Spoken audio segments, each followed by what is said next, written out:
بسم اللہ الرحمن الرحیم۔ فلائی نیوز کے تمام دیکھنے اور سننے والوں کو خوش آمدید۔ اگر آپ ہمارے چینل پر نئے ہیں تو سب سے پہلے چینل کو سبسکرائب کر دیں اور بیل آئیکن کو پریس کر دیں اور ہماری ویڈیو کو پورا دیکھیں تاکہ دنیا کی معلومات سے آپ باخبر رہ سکیں۔ آئے بڑھتے ہیں خبروں کی جانب۔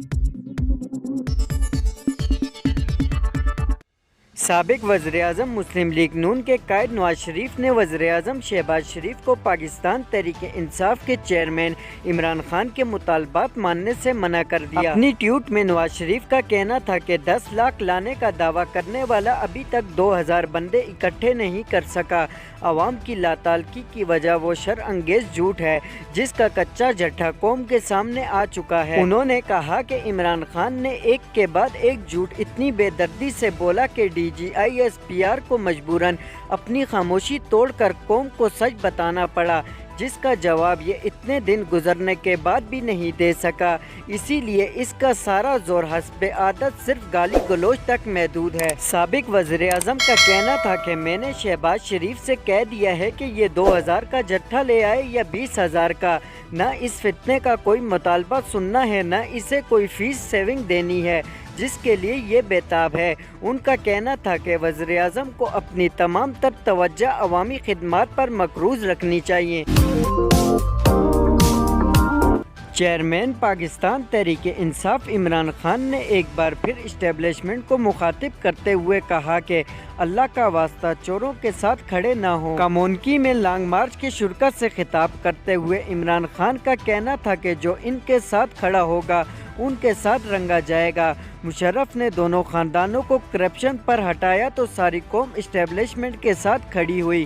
آپ نے ان کو ڈرائی کلین کر کے ہم پر دوبارہ مسلط کر دیا۔ چیئرمین PTI عمران خان کا کہنا تھا کہ کیا آپ ان چوروں کو تسلیم کرتے ہو؟ کوئی پاکستانی ان کو تسلیم نہیں کرتا۔ آپ نے بند کمروں میں کبھی چور ہونے کا فیصلہ کیا اور کبھی پاک کر دیا۔ پاکستانی قوم بھیڑ بکریاں گائے نہیں، ہم انسان ہیں۔ خدا کے لیے پاکستانی قوم کو جانور نہ سمجھو۔ وفاقی کابینہ نے پاکستان اور چین کے درمیان سیکورٹی معاہدے کی منظوری دے دی۔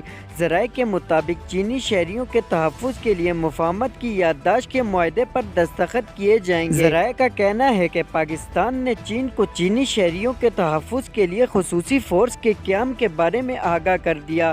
ذرائع نے بتایا کہ خصوصی سیکورٹی ڈویژن میں 28,000 سیکورٹی اہلکار کام کر رہے ہیں۔ وزیراعظم شہباز شریف نے لیگی رہنما ایاز صادق کو وزارت قانون و انصاف کا قلمدان سونپ دیا۔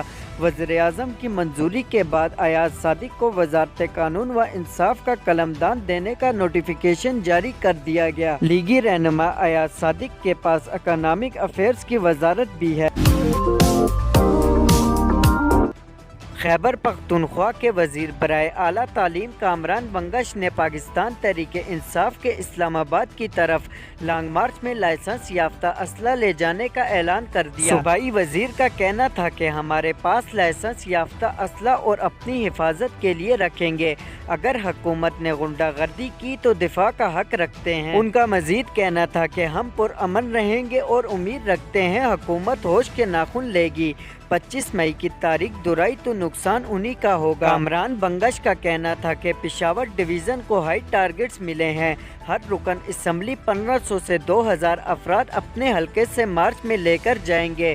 اسلام آباد میں 4 روز کا قیام ہوگا اور پھر ان کارکنان کی جگہ نئے کارکنان مارچ میں شریک ہوں گے۔